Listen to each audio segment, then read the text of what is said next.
Good morning to you and welcome to radio. This is Mainland 98.3 FM, the sound of Lagos. It's the 27th day in the month of April, which means that in just a few days we'll be moving on to the month of May. April is it's running really fast. I have no complaints whatsoever.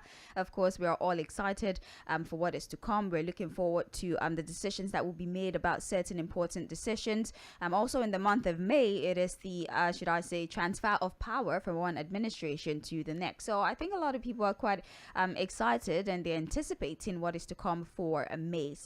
But until we get to the month of May, let's not move faster than our shadows. Let's still talk about the matters that are important to us at this very moment. My name is Sage Babalola, and this is Trends in the Papers on Mainland 98.3 FM. Basically, every morning from 7:40 a.m. all the way to 8:30 a.m., we read to you the report in the papers, provide you with information about developing stories, and also inform you about new events as they take place. This is not something I do by myself on radio, as I am joined virtually by Fuhad Saheed, who will be giving us some analysis and giving some clarity to the stories that we review this morning on radio. Fuhad, good morning to you and thank you for joining us. Yeah, good morning, Sage. How are you doing? Very well, very well. Thank you. Thank you once again for joining us. All right. So we do have the papers with us: Punch, The Nation, The Guardian, and Vanguard newspaper. So let's open the conversation by looking through the headlines that made it to the front page of the Punch newspaper. The top story, as reported: Sudan conflict. 15 out of 40 buses ready on Wednesday. Conveyed 750 students. Minister says cost covers 1,400 students and other Nigerians trapped by the ongoing conflict in Sudan took off on a slow start on Wednesday, as only 15 out of the 40 buses required for the exercise were provided. Now, although the federal government hired 40 buses for the repatriation of the citizens from Khartoum, other cities, as Egypt, also did the same, but only 10 buses were available as of Wednesday morning, while additional 5 buses were provided later in the day. So, Fuad, 40 buses were hired for the repatriation of Nigerian students trapped in Sudan. And as you know, the ceasefire is only for Wednesday and Thursday. That was yesterday and today, which means that evacuation would have to happen. Evacuation was supposed to happen yesterday and today. And so far, as at now, there's just about 50, according to the reports, that have been moved. So the students are concerned because reading further into this report, you would see that the students who spoke to reporters that the buses are not even complete. Only 15 out of 40 buses have arrived to move certain people. So there's still a large amount of students trapped in Sudan, and they're not certain that the 24-hour that is left of the ceasefire would be adequate time to transport everybody that is scheduled to leave Sudan. Speak about that briefly before we talk about concerns about the amount of money the federal government is claiming to. The Minister of Foreign Affairs, Godfrey Oyema, and also we remove our nationals from Sudan. The report from Sudan does not show the crisis will end anytime soon. Probably going to get worse because again, you have a situation where the 72 hours fire outside, brought about by the interference of foreign powers who were also desperate to move their nationals from Sudan. So if we cannot take advantage of that now, if the crisis starts or the fighting starts again, it will be more difficult to move our people out. Whether it is 40 buses or 15 buses, all we want to hear is that we've moved Nigerians out safely from that country, at least for now. I think that we can only appeal. We are not in charge. We are not on ground. We don't know some of the logistical challenges they are facing at this time. It's just a report we are getting.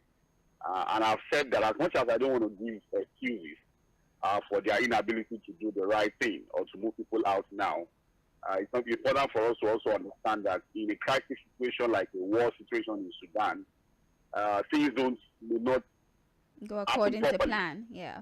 It isn't according to plan. You might glitches here and there with your plans and all of that. But again, it's just for us to make that appeal that look, they should do all within their powers or that is available to move Nigerians out of that country safely.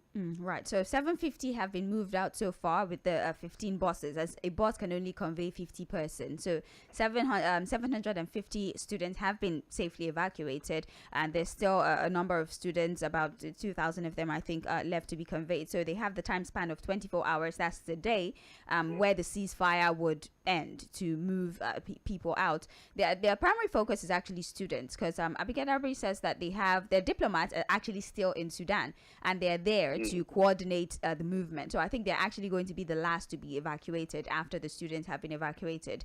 Now, the minister for Foreign Affairs, Geoffrey, have actually explained the cost, because apparently there's been some questions about the $1.2 million that was, allotted for this particular activity, and he's explaining that the money is that much because of security. It's not just paying for the buses, because we've seen reports where certain people who were transporting themselves via the roads were accosted, they were robbed, the properties were taken away from them. So that the money is not just for the buses or anything, it's also for the security of the students that are being moved. I mean, that makes sense. That's a good justification for the amount of money, or do you think otherwise? Well, it's difficult for me to want to justify that amount. But again, when you are told that the amount covers security, it's difficult for you to question how much are you paying, and then it's difficult to even get 1.2 million, offering free. So that's not good. They will not now. Right. I'm not right. Or yes, for people. But again, we are story. You can go to page 2. The full story is on State. The development was part of the state government's the Lagos State Environmental and Special Offences Unit and consider illegal. If you remember the recent building collapse that happened, that raised Banana Island, where the excuse so far is that the use of standard materials. That's the explanation that we got with regards to why that building came down. Illegal material. I said illegal materials. Substandard materials were being used, and there was also another report of a building that came down. And we're being told that the authorities actually did mark that building. They began demolition of buildings that they to erect buildings that do not meet the standard. Well, the only thing for me is I'm a bit worried that we try to use the remedial option than preventive option. I think we should be more proactive. It should not be, when a building comes down, then you now see these activities, what I call emergency activities to try and remedy very bad situation. It should be that we have a mechanism in place, a structure in place that ensures that buildings don't even go up if they don't meet the required standard. That if buildings are not given the necessary approval, they are not erected anywhere in Lagos. You can put that structure in place, and that's why we have different regulatory bodies and agencies and parastatals in Lagos who are supposed to do that job. So I'm not a fan of something happens and then we're going to run helter-skelter and start to do all of these activities that we are seeing now. We are pulling down buildings. Buildings are going on in different parts of Lagos, not only Banana Island. So how do we ensure that, all other construction going on in different parts of Lagos also meet the required standards? Again, we have to look at our regulatory agencies, parastatals, and ensure that we remove the tendency for corruption in them. Because I do know that if indeed the regulatory bodies and parastatals do their job properly, most of these buildings will not even start construction to the point that they get up and they begin to collapse. It's good that the government is deciding to do all this, but I prefer that we put a structure that prevents things like this than us trying to use the remedial solution of they are now trying to pull down buildings. Other buildings are still going to come up. This is not the first time that buildings have collapsed and we've done something like this. We still didn't deter the developers to do what they want to do by trying to cut corners and all of that. We must ensure that their regulatory agencies do their job. Buildings that don't meet the required standards should not even go up. That's why they are supposed to perform oversight functions when buildings are going up. And then without approval, you should not even build in a state like Lagos. Right. Well, like you said, I think that we have to be more preventive in our approach rather than, taking down these buildings. It's quite unfortunate the amount of money that will be lost to even execute this, because obviously money would be lost with the demolition plan. And this is it's not just one building. There's a number of buildings that would be taken down, and that's a loss that was avoidable. If we had done the right thing. So the right thing, anyways, you can get more detail on page 4 and 5 of Punch newspaper. newspaper. Let's move on now to election stories. Obi attacks INEC for defending Tinubu. Atiku claims victory. The story is on page 8. Let's have a look at this as well. The presidential candidate of the People's Democratic Party, Atiku Abubakar, says since 1993, when he began gunning for the president's seat, he has done so without any controversy, unlike the All Progressives Congress candidate, Bola Tinubu, who is contending with alleged drug and identity scandals. And this was Atiku's response to the preliminary objection filed by Tinubu and APC in reaction to Atiku's petition challenging Tinubu's emergence as the winner of the February 25 presidential election. Now, the former vice president, Atiku, has said that Tinubu is being dogged by many controversies, such as age, state of origin, identity, educational qualification, represented by certificate obtained from university and colleges, forfeiture in drug-related offenses, and failure to disclose dual nationality to the first respondent, which is INEC, among others. Now, Atiku and his lead counsel have argued that Tinubu is unfit to be Nigeria's president because he allegedly forfeited $460,000 to the U.S. government in a drug-related court case. Now, Peter Obi has also had something to say in response to that suit. Peter Obi has accused INEC of being biased, describing as embarrassing the insistence of the electoral umpire that Tinubu won the election and that the petitions challenging the declaration should be dismissed. Now, Atiku Abubakar is defending himself. He's saying that Tinubu is unfit, and he gave, the plethora of reasons why he's of that opinion.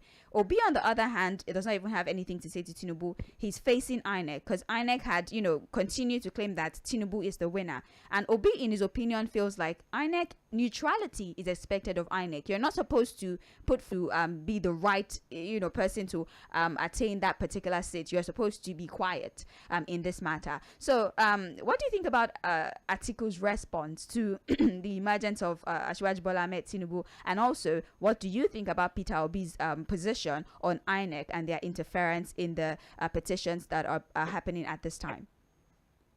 Well, again, because these are cases in court, I wouldn't want to go too deep into the substance of the case, because again, so that we don't sound prejudicial. Yes.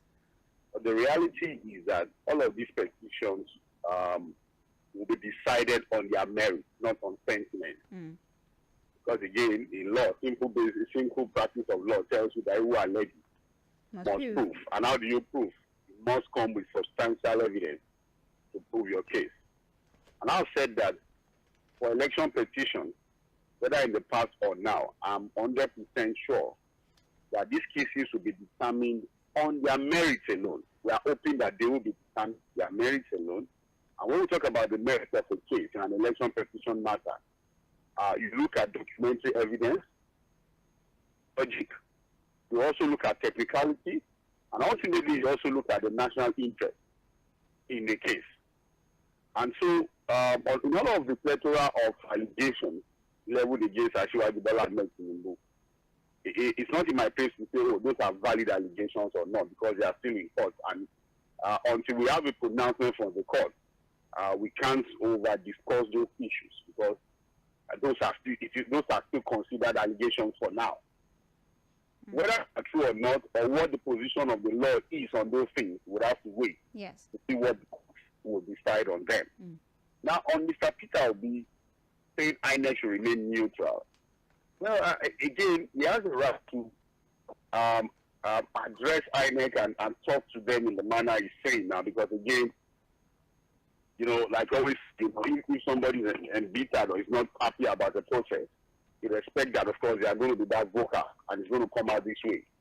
But the reality is that none of the petitions say INEC is also a respondent, which requires that INEC would have to also defend that election, the results of the election, if you understand what I'm saying. Yes. Because the reason why every petition against that election asked INEC as a respondent, it was because they were the umpire, they conducted the elections.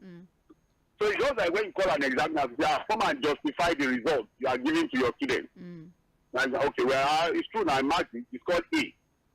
So I don't see, I think, again, my own opinion and thoughts now, I would have thought that Mr. Peter Obi and Atiku Abubakar in their petitions to concentrate more on how to get documentary evidence to substantiate their case on, because again, you have both Atiku and Peter Obi claiming victory in the election. Yes. To start with.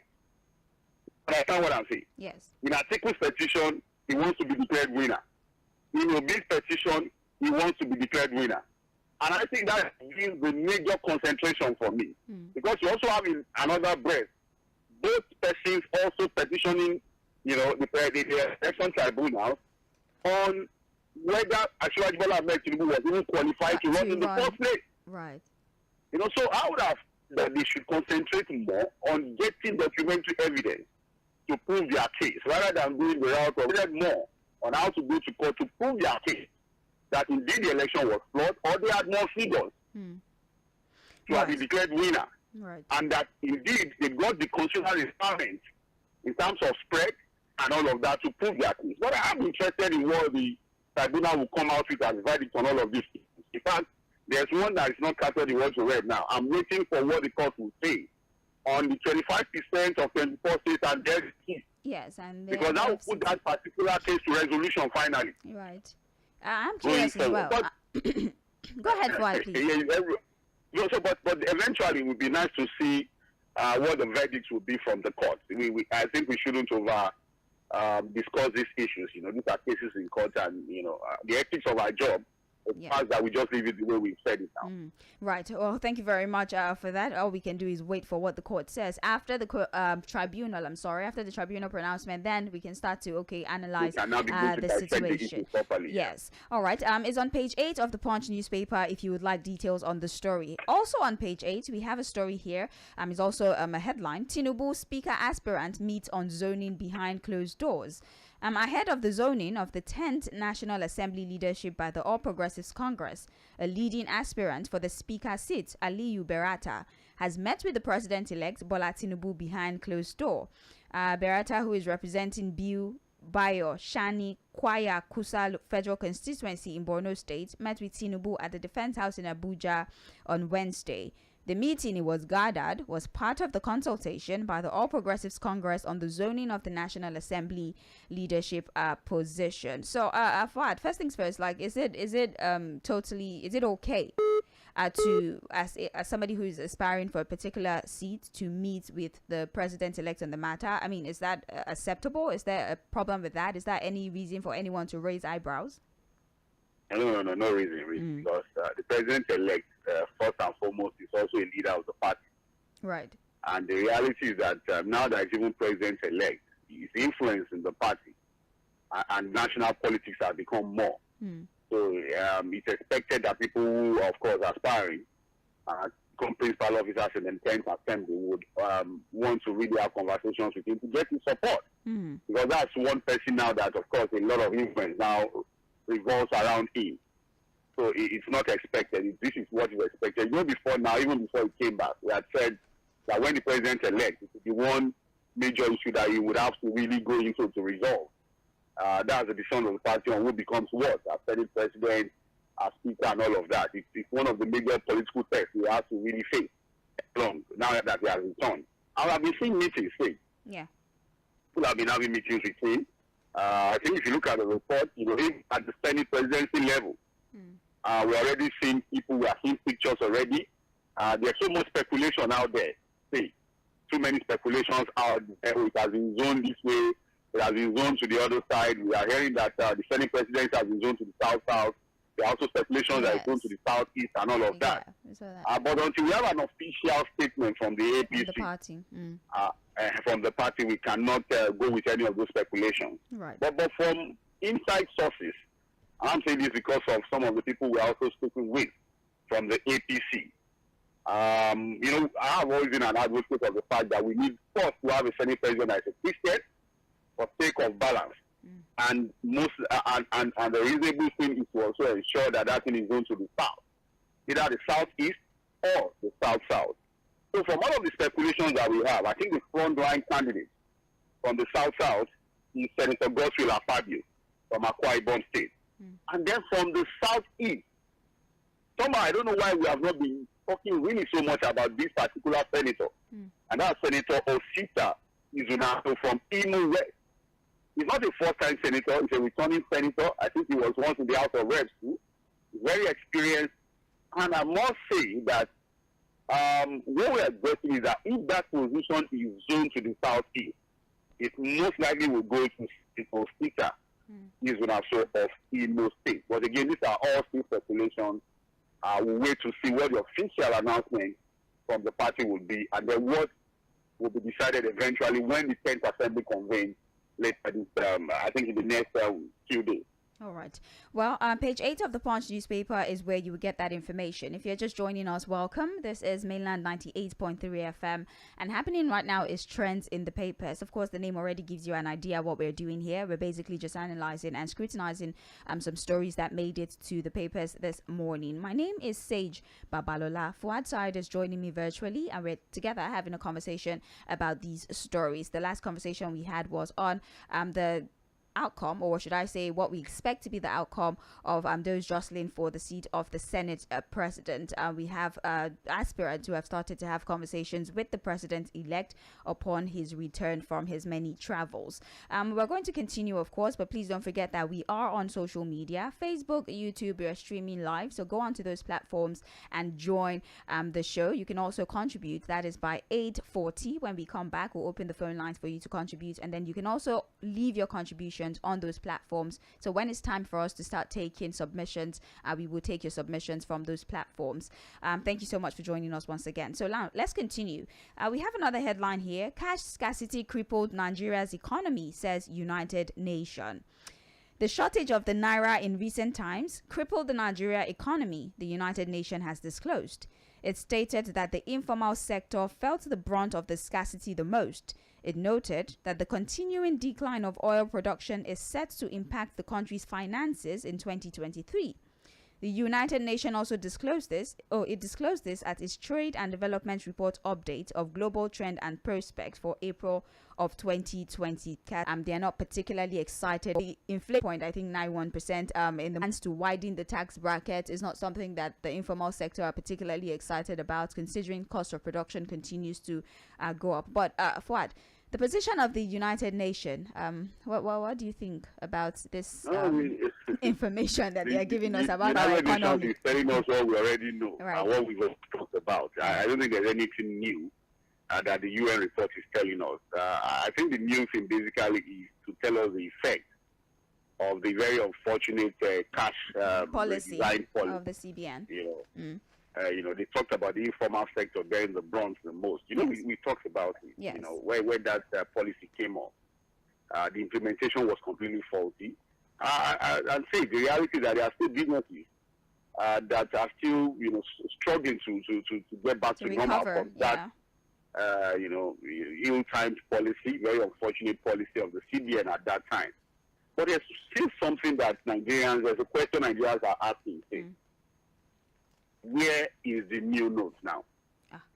Because what we have basically circulating in the banks and the public space are the old notes. So, because again, we have a December deadline. Exactly. Unless something happens when the new government comes in, maybe the policy is completely abandoned. We need to ask the CBN where exactly are the new notes. Because I'm sorry to say, I don't know when last I saw any new notes out there. Because if it was about redesigning the notes and all of that, now the elections are over, nobody is interested in buying any votes.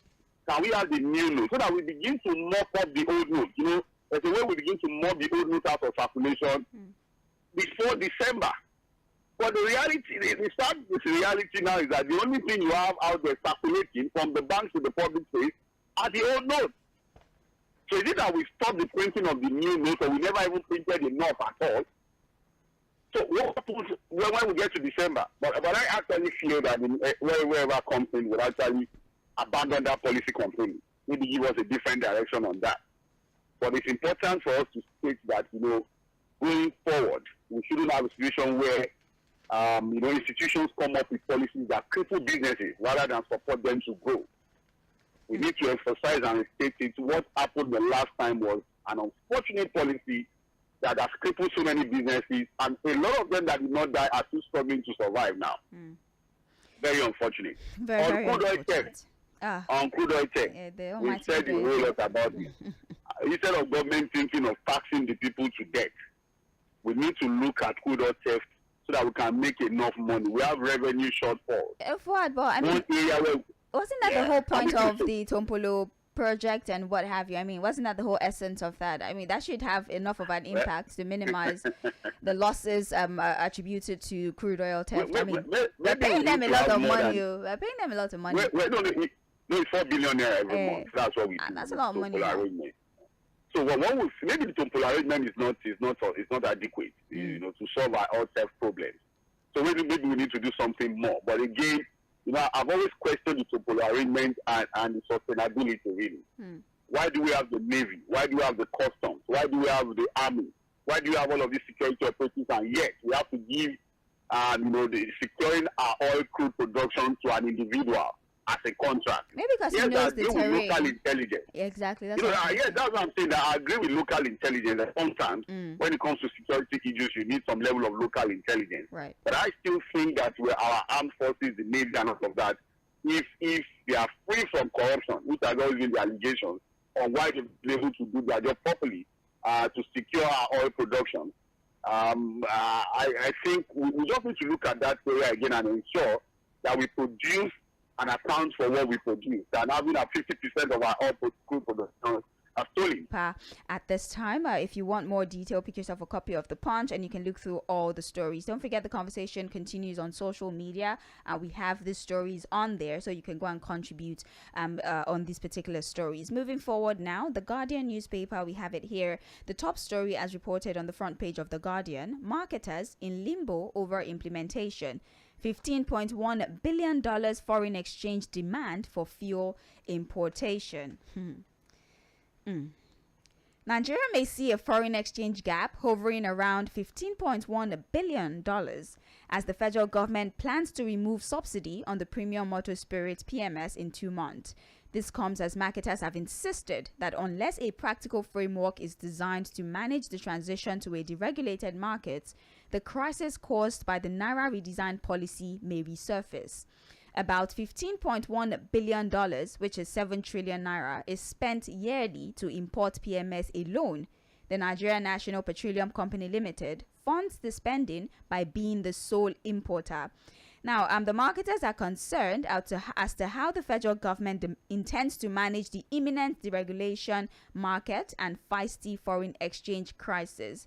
Subsidizing foreign exchange for marketers may not be different from the PMS subsidy regime, and the CBN might not have enough liquidity buffer to fund PMS imports, as sourcing for dollars from the parallel markets could be challenging and expensive. Fuhad, for the importation to happen, we're going to need about $15.1 billion of foreign exchange, of which the marketers are concerned that the CBN might not be able to take care of that need. And so, as expected, they would rely on the parallel markets, which we've always wondered why we even have, 2 different markets. Exactly. We're wondering why it should be harmonized, but that's not the crux of this conversation. So they're saying once they have to rely on the parallel market, of course the cost is going to go up, because in the parallel market, I think $1 to Naira now is about 760 or thereabout. And so they're not close to 800, and then also the CBN will be able to do that. So this, as much as we're creating a solution, it might open us up to another problem, because the CBN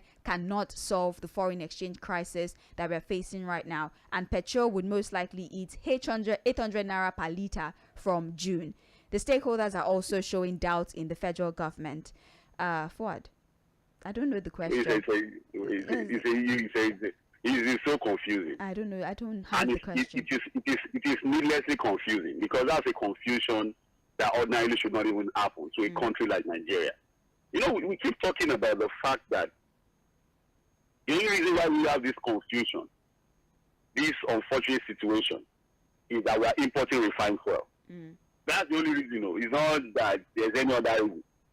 And I still keep wondering, is there something about having functional refineries that our leaders are not telling us? Maybe there's something there that we are not aware of. Maybe it's a taboo.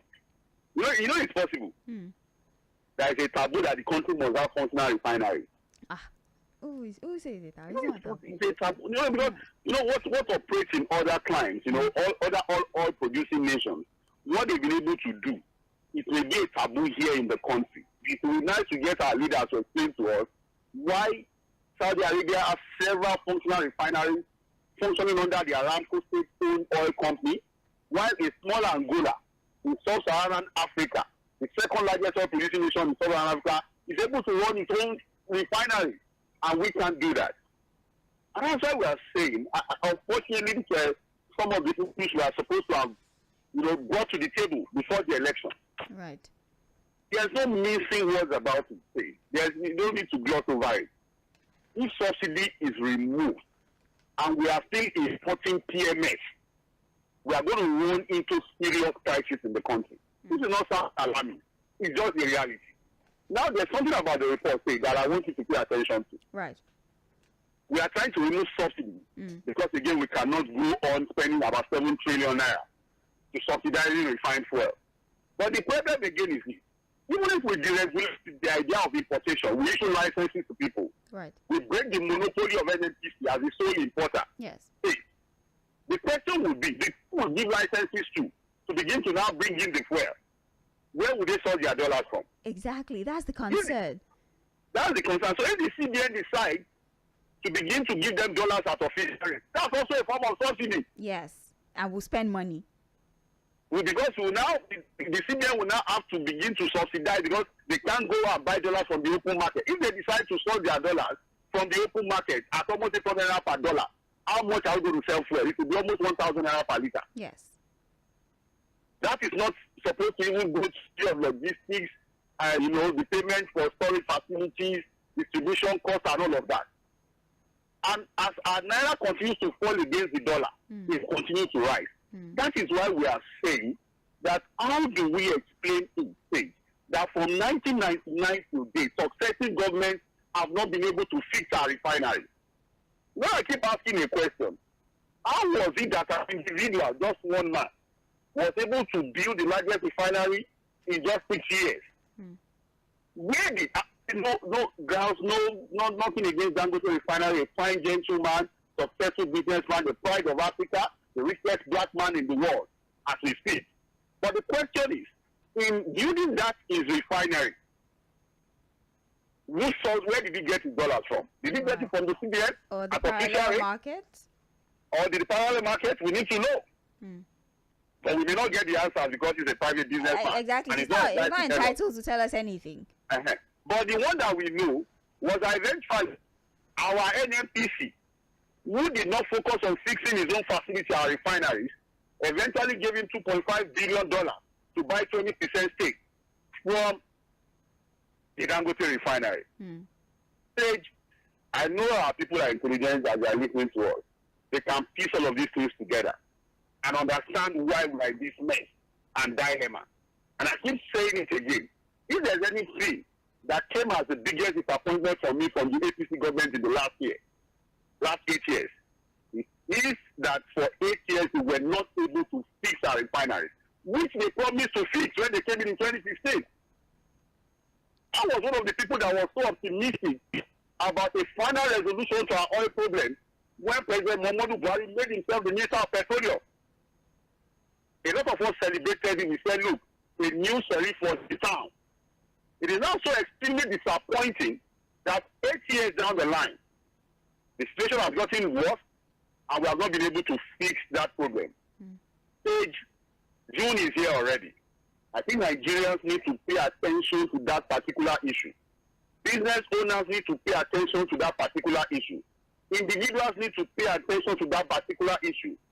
It is one issue that the incoming government needs to also sit down and think about properly. It's not going to be about grandstanding. The labor unions need to also sit down now and begin to mark strategy on how we are going to deal with that issue. It's a big problem, but I don't think we are discussing it enough as a country. Right. I mean, even the information we have sometimes make it quite tasking to even make the right decision. You don't know the right thing to say, because for every solution that comes up, there is an underlying problem that have been unresolved that, poses a threat to even the implementation of the solution that you're preferring. So it's quite difficult. The solution is we should start to refine locally. That solves the problem. Because the reason why we're having this discussion, why we are saying we should refine locally, is that we own the crude. The crude is here. We are not even importing the crude. Say, we have the crude here. We are oil producing nation. We talked about it, I think, in recent time. This Ukraine crisis. Saudi Arabia is smiling to the bank. Angola is smiling to the bank. They are making enough money, raising their reserve, sending up their currency against the dollar. Angola was able to even pay all of the Chinese loans before time. We are still borrowing. So it's unfortunate. And I say, look, we need to question on our leaders from 1999 till date. Why is it that we have not been able to fix our refinery? I suspect a conspiracy against the people. Right, Fuhad, let's check out the stories in the papers. You can get more information on page 6 of the Guardian newspaper. Moving on, court strikes out EFCC suit against Kogi Governor Yahaya Bello over asset forfeiture. Now, a federal high court in Lagos yesterday struck out an interim order of forfeiture obtained by the Economic and Financial Crimes Commission, EFCC, seeking to seize 14 property allegedly linked to Governor Yahaya Bello of Kogi State.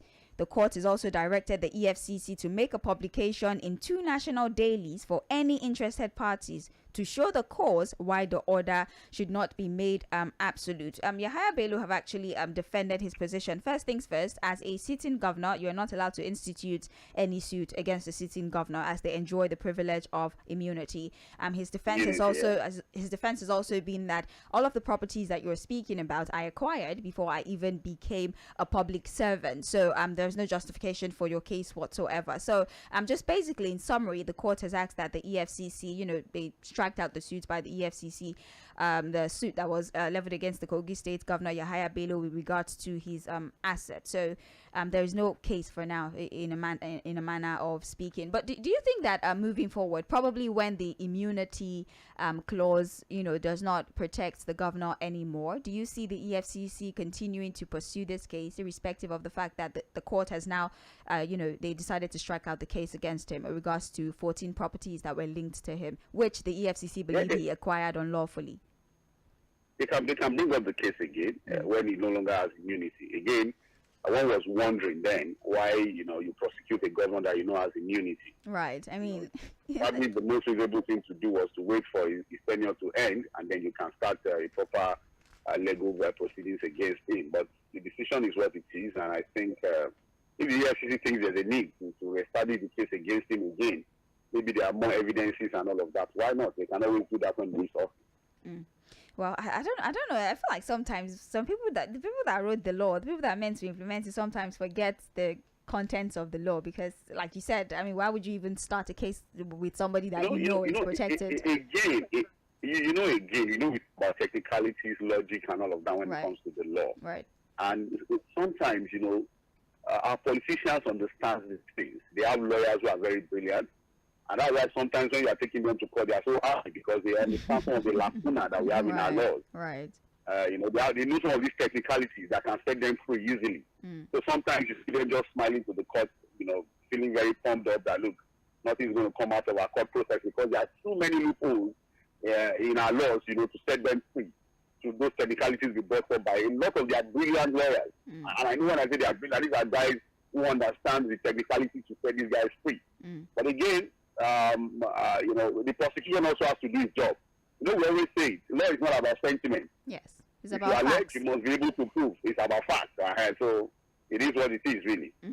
All right. You can get more information on page 7 of the Guardian newspaper. So moving on, we have another headline here: debt, delay, frustration on Lagos Ibadan endless road repair.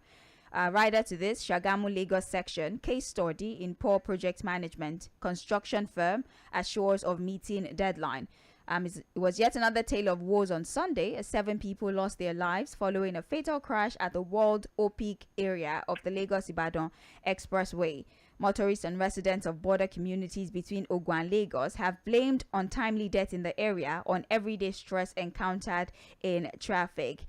Following the reconstruction of Section 1 of the highway about 4 months ago, ensuing gridlock has defied measures thrown at it by concerned authorities. So because of our time, basically they're just giving us a list of the plethora of reasons why the Lagos-Ibadan Expressway, even after 24 years, is uncompleted. They're talking about the many accidents that happen on that road, the fact that it takes time for sections of the road to be completed and what have you. And Julius Berger, on the other hand, is assuring people that regardless of all this, many, should I say, encumbrances, the deadline will be met and the road will definitely be completed soon enough. I'm trying to look for the deadline date here. I'm scanning through, but I'm unable to catch it. According to I think there's a report, maybe in the Nation newspaper, probably, where like Mohammed, Minister of Information, is saying that the Lagos-Ibadan Expressway will be completed by the end of May. That's by the end of April 30th. Okay. And in fact, I have to tell some of my colleagues this morning that what's today's date? Today is not 20. Today is 27. Yes. And by the level of work on the Lagos-Ibadan Expressway, I'm not sure they can complete that road in 3 days. Fuhad, you don't have faith. But that's the date he gave. You don't have faith. 2 days is a long time. You don't know what can happen. They can't be there. From what I've seen, that's a route I pass every day. And if he's saying that April 30th the road will be delivered, I doubt if that can happen. Fuhad, but he also said the second Niger bridge. It cannot happen. You can see what's going on there now. Then he also talks about the fact that, the second Niger bridge. Yes.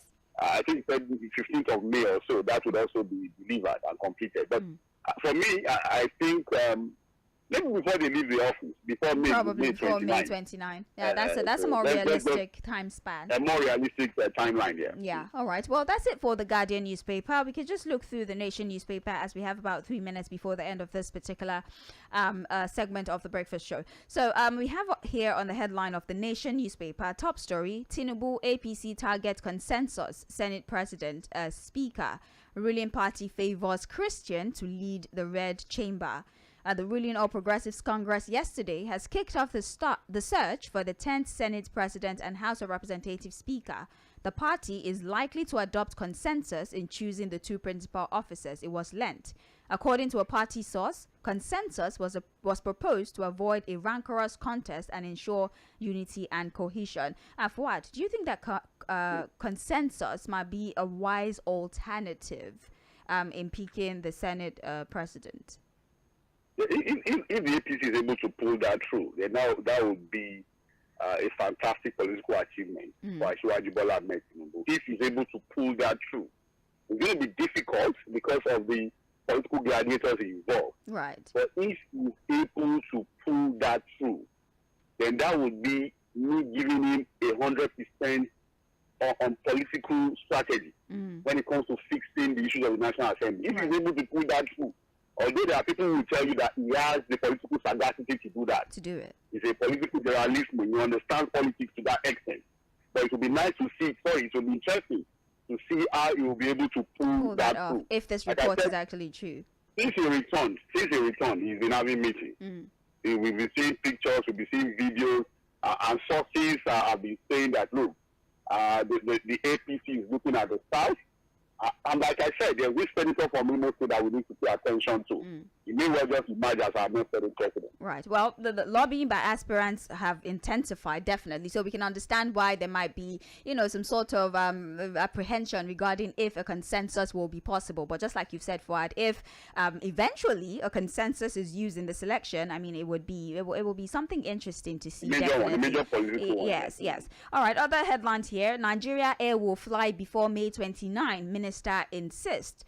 Okay, I guess we'll wait and see if that's possible. All of these deadlines, we don't know how realistic they are, but then I guess they know what they've seen all the things going on there. They know the detail for them to come up with these dates. So let's see May 29 if Nigeria Air would fly. Fuad, we don't have time. Just 10 seconds.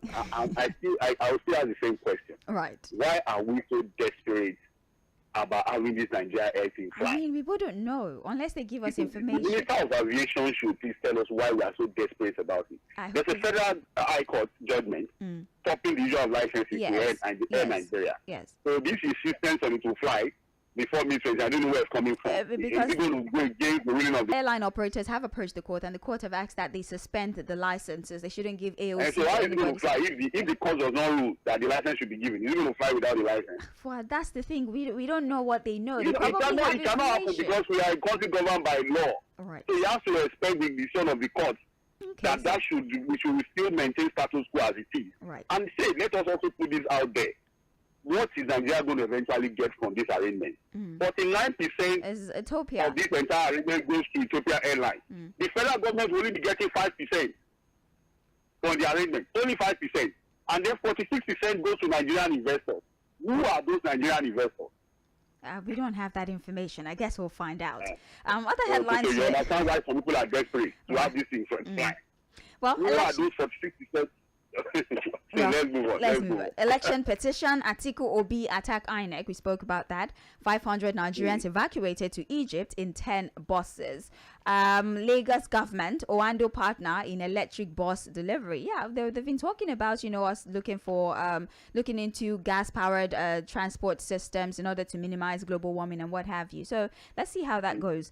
Herders influx into Ondo worries Amotekun. Lagos begin demolition of buildings on Banana Island. And for Vanguard newspaper, presidential poll, you are biased. Peter Obi replies INEC, commanding officer, soldiers, 15 others killed as herders storm Benue community. No Nigeria died in Sudan, federal government says as airlift begins. Well, tomorrow. So that's it for trends in the papers. Thank you so much, Fuhad, for your analysis. We're going to go on a very short break now.